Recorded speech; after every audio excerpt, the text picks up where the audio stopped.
샬롬 사랑하는 주 예수교회 성도 여러분, 오늘은 5월 19일 목요일입니다. 또 한 주간도 주님의 크신 은혜가 함께 하시기를 바랍니다. 오늘 찬송가는 새 찬송가 213장 나의 생명 드리니 함께 찬양하시겠습니다.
아멘. 오늘도 우리의 생명과 우리의 삶을 주 앞에 드립니다. 오늘 말씀은 고린도전서 9장 13절부터 18절까지의 말씀입니다. 성전의 일을 하는 이들은 성전에서 나는 것을 먹으며 제단에서 섬기는 이들은 제단과 함께 나누는 것을 너희가 알지 못하느냐. 이와 같이 주께서도 복음 전하는 자들이 복음으로 말미암아 살리라 명하셨느니라. 그러나 내가 이것을 하나도 쓰지 아니하였고 또 이 말을 쓰는 것은 내게 이같이 하여 달라는 것이 아니라 내가 차라리 죽을지언정 누구든지 내 자랑하는 것을 헛된 대로 돌리지 못하게 하리라. 내가 복음을 전할지라도 자랑할 것이 없음은 내가 부득불 할 일임이라. 만일 복음을 전하지 아니하면 내게 화가 있을 것이로다. 내가 내 자의로 이것을 행하면 상을 얻으려니와 내가 자의로 아니한다 할지라도 나는 사명을 받았노라. 그런즉 내 상이 무엇이냐? 내가 복음을 전할 때에 값없이 전하고 복음으로 말미암아 내게 있는 권리를 다 쓰지 아니하는 이것이로다. 아멘. 하나님의 말씀입니다. 하나님 말씀에 감사합니다. 자, 어제 9장으로부터 시작된 이 바울의 사도권 증명, 이 사도권, 즉 바울은 예수님을 다메섹 도상에서 만나게 되었죠. 그래서 고린도 교회 성도들이 특별히 예수님과 함께 있었던 12제자가 아닌 이 바울에게 어떻게 사도권이 있느냐라고 질문하였을 때 이제 9장 1절부터 계속해서 이 사도권의 증거를 바울은 오늘 기록하고 있습니다. 7절에서는 직분의 증거에 대해서, 8절부터 12절까지는 율법에 나온 증거에 대해서, 또한 오늘 13장에서는 제사장과 레위인의 증거에 의해서, 또 14절은 주님의 명령에 의한 증거를 통해서 바울 자신이 사도임을 증거할 뿐만 아니라 고린도 교회에 보내신 하나님의 사도이다라는 것을 오늘 계속 강조하고 있습니다. 그렇기 때문에 사도권을 인정받고 또 후원해야 될 이 고린도 교회의 또 하나의 동력을 오늘 계속해서 말씀하시는 것입니다. 자, 이 사도권이라는 것은 지금으로 말하면 목회자나 또 직분자를 뜻하는 것이고, 또 우리 사역자들을 뜻하는 것이겠죠. 여러분, 목회자와 직분자, 교회에 이 직분을 받은 직분자들, 사역자들은 성도들이 세워주셔야 됩니다. 교회의 권위는 권력이 아닙니다. 어떤 힘이 있거나 세상의 물질, 어떠한 그런 명예로 이런 권력을 사용하는 것이 아니라 교회는 권위를 세워주는 것입니다. 누가 세워주시죠? 하나님이 세워주시는 것이고, 또 성도들이 그 권위를 인정할 때 그 권위는 세워지는 것입니다. 하나님께서 세워주신 목회자, 사역자, 직분자이구나라는 것을 인정해 주는 것이죠. 그래서 이 안수라는 것은 하나님이 세워주신 그런 직분, 또 이 안수를 통한 목회를 하나님이 세워주신다라는 것뿐만 아니라 성도들이 그것을 인정해 주는 것이 바로 안수의 또 다른 의미인 것이죠. 바울이 참 어려웠던 것 같습니다. 고린도 교회가 그 사도권을 인정해 주지 않을 때에 이 특별히 바울은 자기의 사도권은 내 어떤 주장으로 이루어진 것이 아니라 성도들의 인정을 통해서 세워줘야 된다. 그 성도들의 후원이 있어야 된다라는 것이죠. 이것은 단지 물질적인 것만이 아닙니다. 기도의 후원, 또 존경의 후원, 또 함께 동역하는 그런 후원을 말씀하시는 것이죠. 이때에 바울은 14절에 이렇게 말씀하십니다. 이와 같이 주께서도 복음 전하는 자들이 복음으로 말미암아 살리라 명하셨느니라. 즉, 이 사도, 목회자, 직분자, 또 우리 모두 세상에 나아가서 복음을 전하는 전도자로서 무엇을 위해 살아야 됩니까? 그렇습니다. 복음으로 살아야 될 줄 믿습니다. 우리 모두는요, 물질로 사는 게 아닙니다. 세상의 필요로 사는 것이 아닙니다. 복음으로 살아가는 것입니다. 복음으로 살아갈 때 물론 우리에게 물질도 필요하고, 또 세상에 있는 직장, 일터를 통해서 우리가 살아가는 삶의 영역도 필요하지만, 이 모든 것들은 바로 하나님의 복음을 전하는 장소다라는 것이죠. 그 복음을 전하는 우리의 삶을 통해서 모든 우리의 삶이 하나님께 영광을 돌리게 되는 것입니다. 자, 바울은 바로 이것을 오늘 전하는 것이죠. 내가 후원을 받고자 하는 것은 단지 물질적인 것이 아니라 그것을 뛰어넘는 그 후원은 바로 함께 동력하는 그런 관계가 돼야 된다라는 것입니다. 그렇다면 성도님들도, 우리 성도들도 이 복음을 통해서 살아가야 되는 것이죠.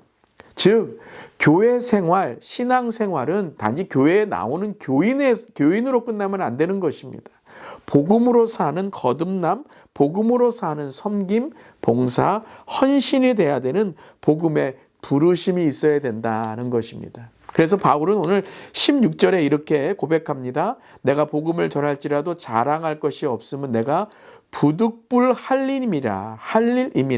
만일 복음을 전하지 아니하면 내가 화가 있을 것이로되.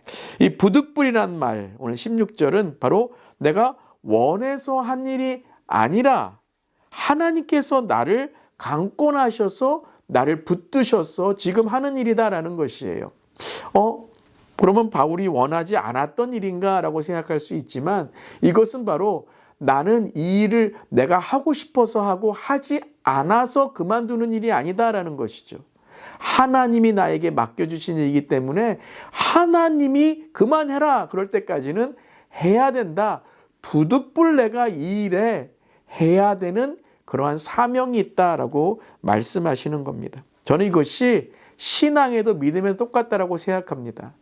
여러분, 신앙을 그만두실 수 있습니까? 하나님을 믿는 것을 그만두실 수 있습니까? 어떤 분들은 나 하나님 안 믿어 그러고 하나님 안 믿는 것이 꼭 내 선택인 것처럼 생각하는 분들이 있죠. 아닙니다. 하나님은 끝까지 우리를 붙드시고요. 내가 하나님을 믿지 않는다라고 할지라도 하나님은 우리를 강권하셔서 부르시고 때로는 훈련하시고 때로는 고난을 통해서 하나님을 깨닫게 하시는 일까지도 우리에게 이루심을 통해 내 마음대로 하나님 믿는 건 아닙니다. 또 하나님 믿고 싶다고 해서 내 마음대로 되는 것도 아니고요. 내가 하나님의 일을 하고 싶다고 해서 또한 하는 것도 아니고 내가 하나님 일 하고 싶지 않다고 해서 그만둘 수 있는 것도 아니라고 오늘 바울은 말씀하시는 거죠. 그러니까 여러분, 우리 모두 하나님 안에 있는 삶, 그것을 깨달아야 되는 것입니다. 그래서 부득불 만일 내가 복음을 전하지 아니하면 내게 화가 있을 것이로다. 그리고 17절에요. 내가 내 자의로 이것을 행하면 상을 얻으려니와 내가 자의로 아니한다 할지라도 나는 사명을 받았노라. 자, 여러분, 이것이 좀 이해하기 어려울 것 같아요. 내가 자의로 한 것은 상이고 내가 자의로 아니한다 할지라도 나는 사명을 받았노니라. 그러니까 계속해서 강조하는 것은 내가 어떤 일을 하는 것이 아니라 하나님이 나를 부르시고 나를 이끄신 것이다 라고 말씀하시는 거죠. 자, 이것에 상과 화가 있다라는 것입니다. 상은 누가 주십니까? 내가 얻는 것이 아니라 하나님이 주셔야 되는 거예요. 그래서 나는 주님만 바라보고 열심히 나아가야 되는 거예요. 벌도 그렇습니다. 형벌도 내가 잘했다고 그것이 잘된 것이 아닐 수 있다는 것이죠. 하나님의 심판대 앞에 그 판단에 내가 섰을 때 진정 무엇이 나에게 잘못됐구나, 하나님이 나를 판단하시는구나 라는 걸 깨닫게 된다는 것이죠. 그러니까 여러분, 오늘 말씀 읽을 때 저는 사명이 무엇인가? 사명은 주님 바라보는 것입니다. 주님만 바라보고 나아가는 것입니다. 주님이 상 주시고 또 주님이 나에게 책망하시는 것이죠. 그렇기 때문에 사람의 말이나 사람의 어떤 것이 아니라 하나님 바라보고 나아갈 때에 우리는 서로를 인정하고 서로를 세워주고 또 서로에게 말씀으로 담대히 권면할 수 있는 그런 우리 모두가 되어야 될 줄 믿습니다. 오늘 묵상 에세이에 이런 글이 있습니다. 교회에서 열심히 봉사하고 복음을 위해 헌신한다고 자부하는 사람이 도리어 덕을 끼치지 못하는 경우가 얼마나 많습니까? 열심히 일하는 것보다 그 사람의 중심이 하나님 앞에 합당한지가 더 중요합니다. 하나님이 지시하신 길이 아닌 내가 원하는 길을 열심히 뛰고 있는 것은 아닌지 점검해 봅시다. 주님이 다시 오시는 그날까지 부르신 그 자리에서 벗어나지 않고 복음을 위한 사명을 충성되게 완수하는 것, 이것이 가장 영광스러운 승리입니다. 아멘. 사랑하는 성도 여러분, 낙심하고 좌절하는 것이 있습니까? 특별히 우리가 하나님의 일을 할 때에 때로는 우리의 마음에 어려움과 상처가 있을 때가 있습니다. 하지만 여러분, 그것이 상처와 어려움으로 끝나는 것이 아니라 그것을 통해서 다시 주님을 바라보고 상처를 극복하고 그 자리가 간증이 되고 믿음으로 나아갈 때에 하나님이 우리를 붙드시는 자리가 될 줄 믿습니다. 또한 우리가 조심해야 될 것, 우리의 말과 우리의 행동이 하나님 앞에 서 있는 것처럼 다른 사람들에게 행동하고 말할 때에 또한 그것이 하나님 앞에 어떻게 판단될지를 우리가 돌아보며 우리의 사역, 우리의 직분, 또 우리의 사명을 감당할 수 있기를 바랍니다. 그런 우리 모두 되기를 바라며 또한 오늘 하루 주님만 바라보며 승리하는 우리 모든 성도님들 되시기를 주님의 이름으로 축원합니다. 아멘. 기도하시겠습니다. 주님, 대가를 바라며 섬기고 인정을 기대하며 열심을 보였던 태도를 회개합니다. 우리의 상은 오로지 주님이며 또 우리가 잘했다고 할지라도 때로는 주님의 책망이 있음을 이 시간 인정합니다. 바울처럼 복음을 위해 권리를 포기할 수 있는 그 자체가 이미 제가 받은 상임을 고백할 수 있기를 원합니다. 세상적인 생각을 내려놓고 부르심에 합한 사명감으로 즐거이 헌신하는 우리 모두에게 하여 주시옵소서. 또한 우리 모든 목회자 또 우리 직분자들이 하나님의 섬김에 기쁨이 있게 하시고, 또한 우리 성도님들이 목회자와 직분자와 우리 교회 리더들을 존경하고 권위를 세워주는 그러한 후원자들이 되고, 또한 함께 동력하는 우리 주 예수 교회 되게 하여 주시옵소서. 주님 감사드리며 예수님의 이름으로 기도드리옵나이다. 아멘. 오늘도 믿음 안에 승리하며 우리 서로 후원하고 격려하는 하루가 되기를 바랍니다. 아멘.